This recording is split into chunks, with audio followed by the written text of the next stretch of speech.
मित्रों, इम्फान IAS PCS classes में आपका स्वागत है। आज हम लोग इस वीडियो में संविधान के एक इम्पॉर्टेंट टॉपिक उच्चतम न्यायालय अर्थात सर्वोच्च न्यायालय या सुप्रीम कोर्ट, जिसका वर्णन संविधान के अनुच्छेद 124 से 147 तक दिया गया है, उसी पर प्रश्नोत्तर और उनसे संबंधित सभी प्रकार के नोट्स, उनकी संपूर्ण व्याख्या पर चर्चा करेंगे। तो चलिए प्रारंभ करते हैं।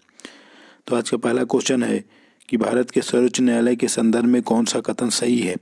तो पहला है कि भारत में संघीय न्यायालय की स्थापना भारत शासन अधिनियम 1919 के अंतर्गत हुई। तो ये गलत है, क्योंकि 1935 अधिनियम के तहत हुआ था।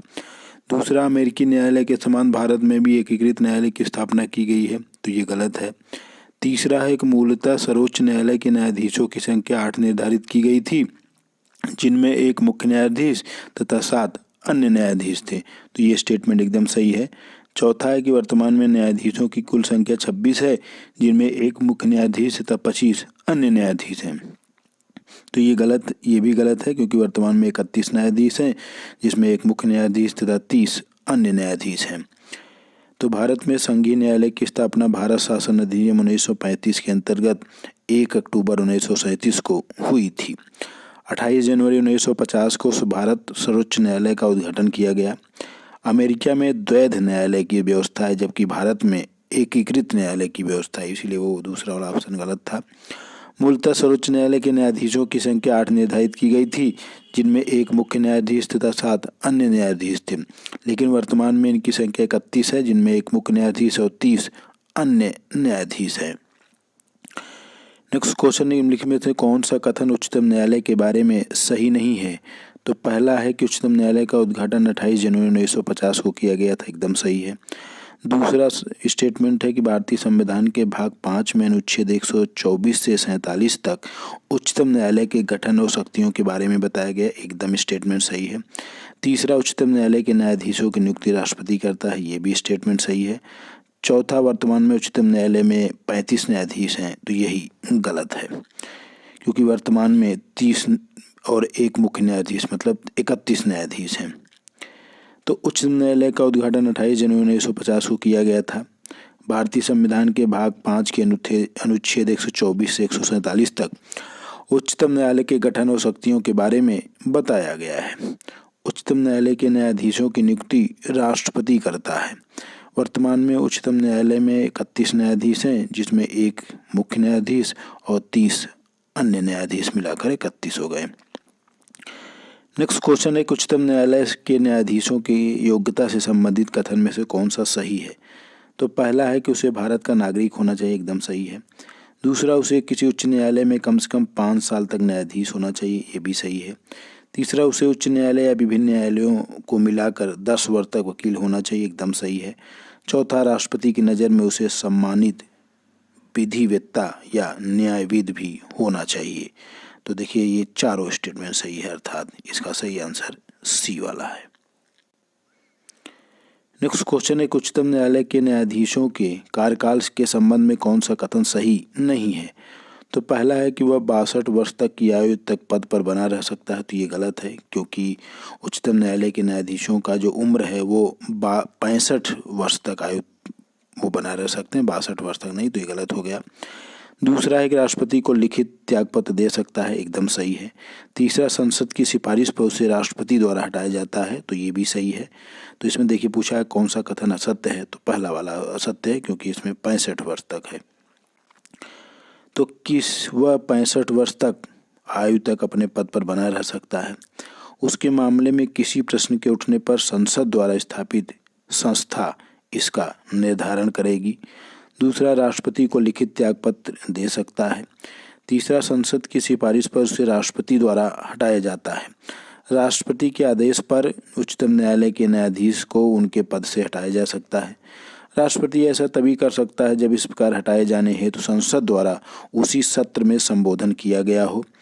इस आदेश को संसद के दोनों सदनों के विशेष 2/3 बहुमत से पास होना आवश्यक है।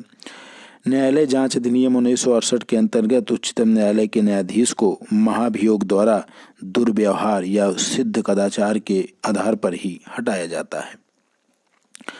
नेक्स्ट क्वेश्चन है कि तदर्थ न्यायाधीशों या एडहॉक न्यायाधीशों की नियुक्ति का प्रावधान है? तो ऑप्शन में 124, 126, 127, 128, तो ये अनुच्छेद 127 में वर्णित है। तो तदर्थ न्यायाधीशों की नियुक्ति का प्रावधान भारतीय संविधान के अनुच्छेद 127 में दिया गया है। जब कभी कोरम पूरा होने में स्थायी न्यायाधीशों की संख्या कम हो रही हो तो भारत का मुख्य न्यायाधीश किसी उच्च न्यायालय के न्यायाधीश को अस्थायी काल के लिए उच्चतम न्यायालय में तदर्थ न्यायाधीश नियुक्त कर सकता है। ऐसा वह संबंधित उच्च न्यायालय के न्यायाधीश के परामर्श एवं राष्ट्रपति के पूर्व मंजूरी के बाद ही कर सकता है।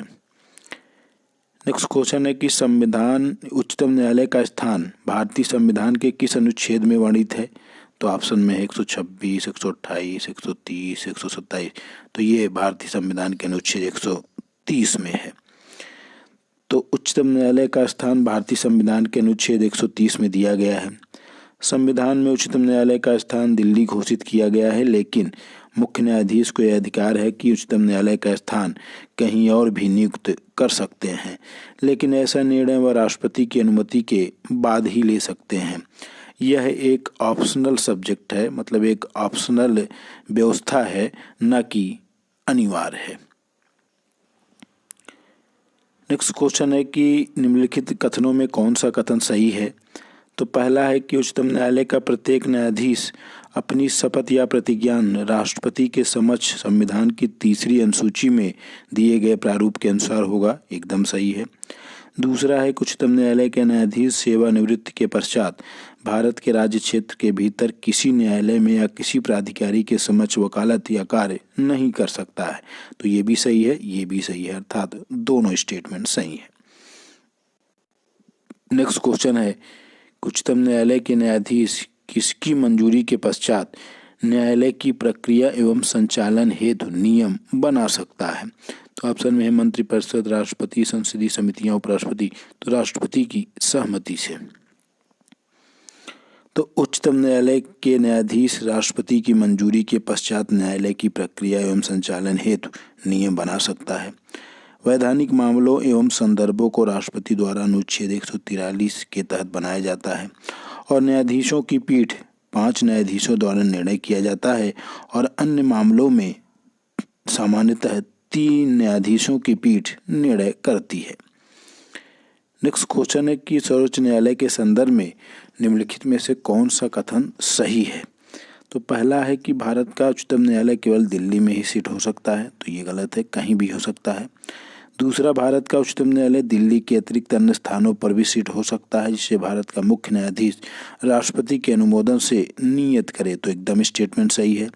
तीसरा है, संसद विधि द्वारा सुप्रीम कोर्ट को अनुपूरक शक्तियां प्रदान करने के लिए बंद बना सकती है, तो ये भी सही है।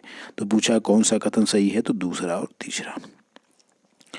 तो भारत का उच्चतम न्यायालय दिल्ली के अतिरिक्त अन्य स्थानों पर भी सीट हो सकता है, जिसे भारत का मुख्य न्यायाधीश राष्ट्रपति के अनुमोदन से नियत करे। दूसरा है कि संसद जो है विधि द्वारा सुप्रीम कोर्ट को अनुपूरक शक्तियां प्रदान करने के लिए उपबंध बना सकती है। नेक्स्ट क्वेश्चन है कि उच्चतम न्यायालय के न्यायाधीश के लिए कितनी आयु होनी चाहिए? तो ऑप्शन में है 20, 25, 30, उपरोक्त में से कोई नहीं। तो इसका आंसर है कोई नहीं, क्योंकि उच्चतम न्यायालय के न्यायाधीश के लिए कोई उम्र सीमा का निर्धारण नहीं है। तो उच्चतम न्यायालय के न्यायाधीशों के लिए न्यूनतम आयु का उल्लेख नहीं है। नेक्स्ट क्वेश्चन है कि उच्चतम न्यायालय की शक्ति और न्याय क्षेत्रों को निम्नलिखित तरफ से वर्गीकृत किया गया है जो इनमें एक नहीं है। ऑप्शन में है मूल क्षेत्राधिकार, न्यायाधीश क्षेत्राधिकार, अपीली क्षेत्राधिकार या संवैधानिक क्षेत्राधिकार। तो संवैधानिक क्षेत्राधिकार नहीं है।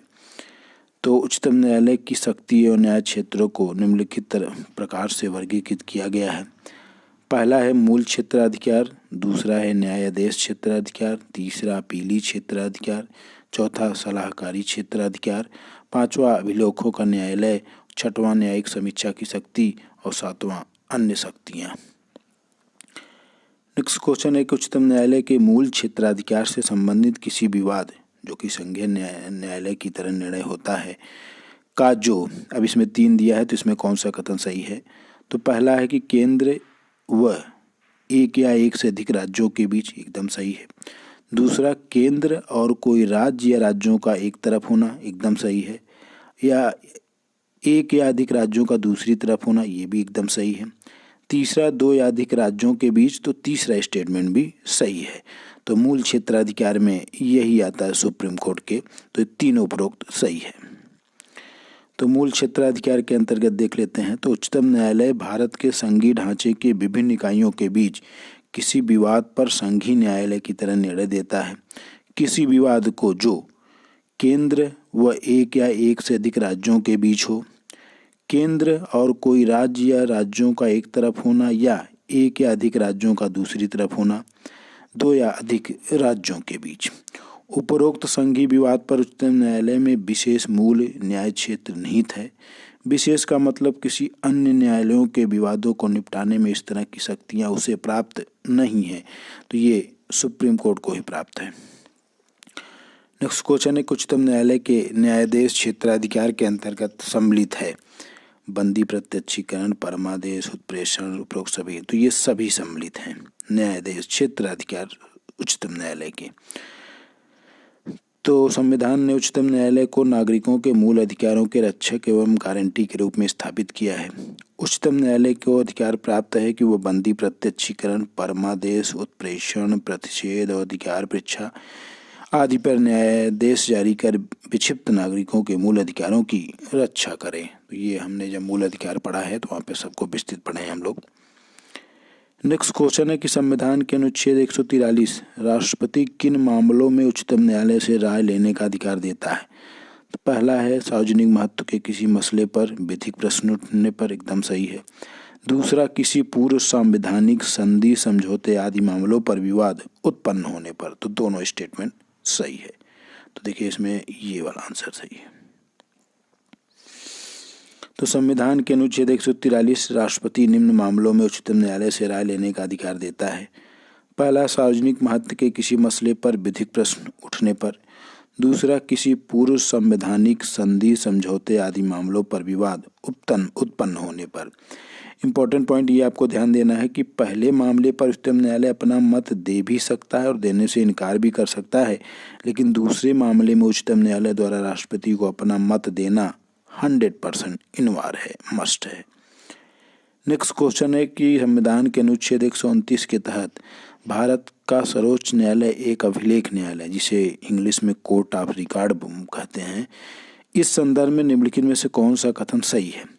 तो पहला है कि इसके सभी निर्णयों का साक्ष्यात्मक मूल्य होता है और इस पर किसी न्यायालय में प्रश्न चिन्ह नहीं लगाया जा सकता है, तो ये एकदम सही है। दूसरा, इसे अपनी अवमानना करने वाले को दंडित करने की भी शक्ति प्राप्त है, तो ये दोनों स्टेटमेंट सही है, पहला और दूसरा भी। तो संविधान के अनुच्छेद 129 के तहत भारत का सर्वोच्च न्यायालय एक अभिलेख न्यायालय अर्थात कोर्ट ऑफ रिकॉर्ड है। इसके सभी निर्णयों का साक्ष्यात्मक मूल्य होता है और इस पर किसी भी न्यायालय में प्रश्न चिन्ह नहीं लगाया जा सकता।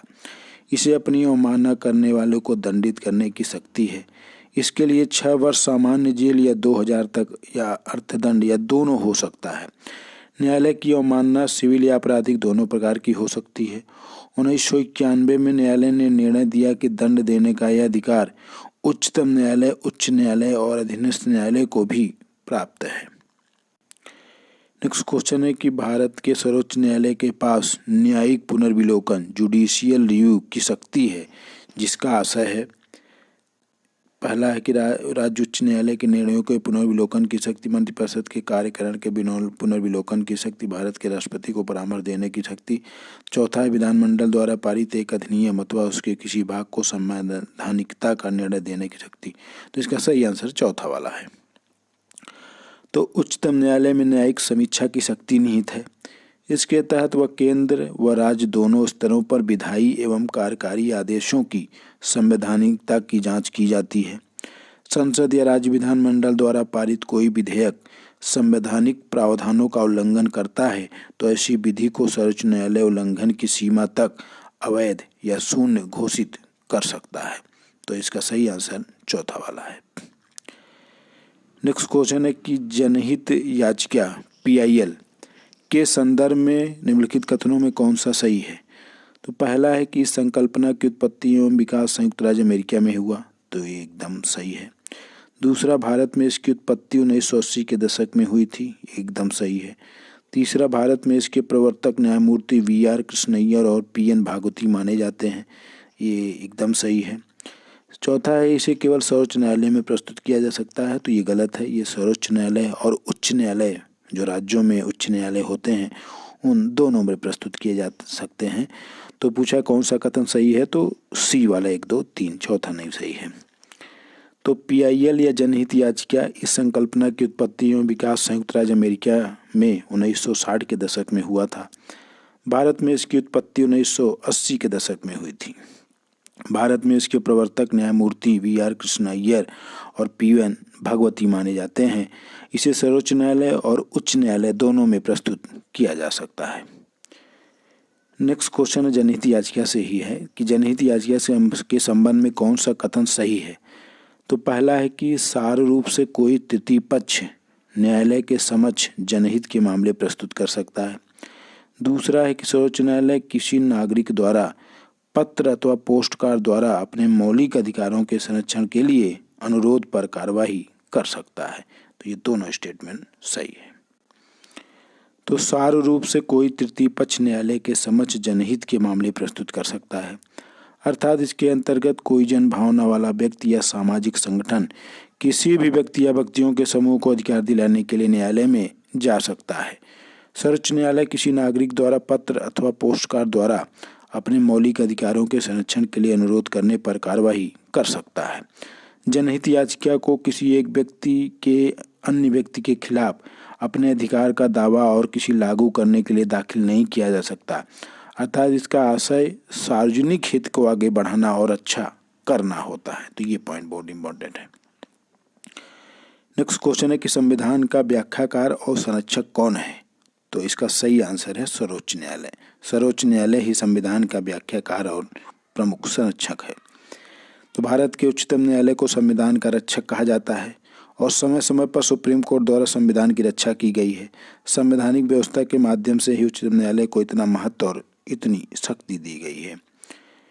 नेक्स्ट क्वेश्चन है कि सर्वोच्च न्यायालय के प्रथम मुख्य न्यायाधीश थे। तो ऑप्शन में देखिए 4 दिया है, इसका सही आंसर है हीरालाल J कनिया।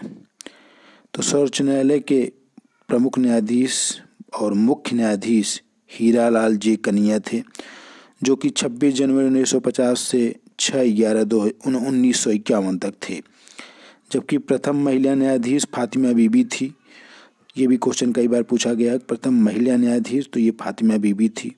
सर्वोच्च न्यायालय के अधिकार क्षेत्र में वृद्धि करने का अधिकार संसद को है, ये भी UPSC में पूछा गया है।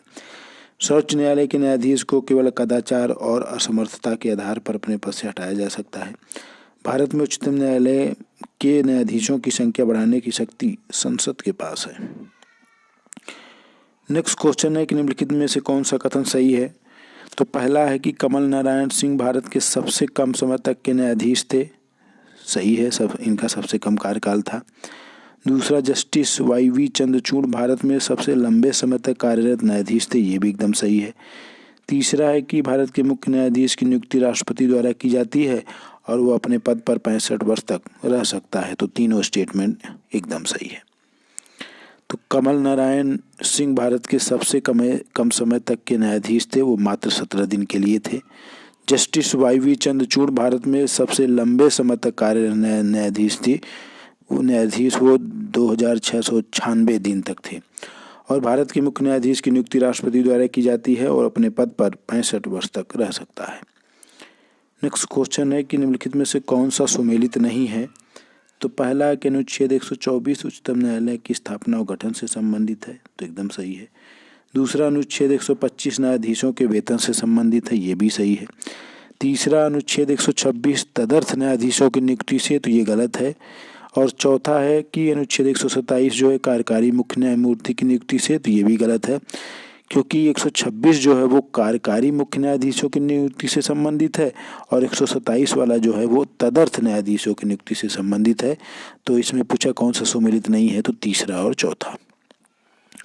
तो 124 में है उच्चतम न्यायालय के स्थापना और गठन, 125 में न्यायाधीशों के वेतन, 126 में कार्यकारी मुख्य न्यायमूर्ति की नियुक्ति, 127 में तदर्थ न्यायाधीशों की नियुक्ति या एडहॉक न्यायाधीशों की नियुक्ति, अनुच्छेद 128 में उच्चतम न्यायालय की बैठकों में सेवानिवृत्त न्यायाधीशों की उपस्थिति। अनुच्छेद 129 में उच्चतम न्यायालय का अभिलेख न्यायालय होना, कोर्ट ऑफ रिकॉर्ड्स। अनुच्छेद 130 में उच्चतम न्यायालय का स्थान। 131 में सुप्रीम कोर्ट के मूल क्षेत्राधिकार। 132 में सुप्रीम कोर्ट का कुछ मामलों में उच्च न्यायालय में अपील से संबंधित सुप्रीम कोर्ट का अपीली क्षेत्राधिकार। 133 में सिविल मामलों में उच्च न्यायालय में अपील से संबंधित सुप्रीम कोर्ट का अपीली क्षेत्राधिकार। 134 में उच्चतम न्यायालय का आपराधिक मामलों में अपीली अधिकार। 138 जो है उच्चतम न्यायालय के अधिकार क्षेत्र में वृद्धि। 139 में कुछ मामलों में उच्चतम न्यायालय द्वारा रिट जारी करने की शक्ति। अनुच्छेद 141 में सुप्रीम कोर्ट द्वारा घोषित कानून का सभी न्यायालयों पर लागू होना। अनुच्छेद 143 जो है राष्ट्रपति की सुप्रीम कोर्ट से परामर्श लेने की शक्ति। लास्ट में हम लोग एक इम्पॉर्टेंट पॉइंट देख लेते हैं कि अपीली क्षेत्राधिकार क्या है। तो इसमें प्रावधान है कि उच्चतम न्यायालय निचली अदालतों के फैसलों के खिलाफ सुनवाई करता है। इसे 4 भाग में वर्गीकृत किया गया है। पहला संवैधानिक मामले, दूसरा दीवानी मामलों में अपील, तीसरा आपराधिक मामलों में, चौथा अनुमति द्वारा अपील। तो संवैधानिक मामलों में अपील जो है, यदि उच्च न्यायालय इसे प्रभावित करे कि मामले में विधि का प्रश्न पूरक निहित है जिसमें संविधान की व्याख्या है, अनुचित फैसले के आधार पर सुप्रीम कोर्ट में अपील की जा सकती है। दूसरा दीवानी मामलों में अपील, यदि उच्च न्यायालय प्रमाणित कर दे कि मामला सामान्य महत्व के पूरक प्रश्न पर आधारित है या ऐसा प्रश्न जिसमें सुप्रीम कोर्ट द्वारा किया जाना आवश्यक है, उच्चतम न्यायालय में अपील की जा सकती है। तो ये दीवानी मामलों में अपील हो गई। आपराधिक मामलों में अपील में यह है कि उच्चतम न्यायालय में अपील की जा सकती है यदि उच्च न्यायालय ने व्यक्ति के दोष मोचन आदेश को पलटकर मृत्युदंड दे दिया हो, किसी अधीनस्थ न्यायालय से मामले को लेकर किसी व्यक्ति को दोष सिद्ध किया हो, उसे सजाए मौत दिया हो, यह प्रमाणित करे कि संबंधित मामला उच्चतम न्यायालय में ले जाने योग्य हो। उच्चतम न्यायालय। तो आज हम लोगों ने इस वीडियो में उच्चतम न्यायालय से संबंधित IAS, PCS तथा अन्य प्रतियोगी परीक्षाओं में पूछे गए प्रश्नों के संग्रह पर और कुछ इम्पोर्टेंट नोट्स पर चर्चा की। इम्फान IAS, PCS क्लासेस को लाइक कीजिए और सब्सक्राइब कीजिए। धन्यवाद।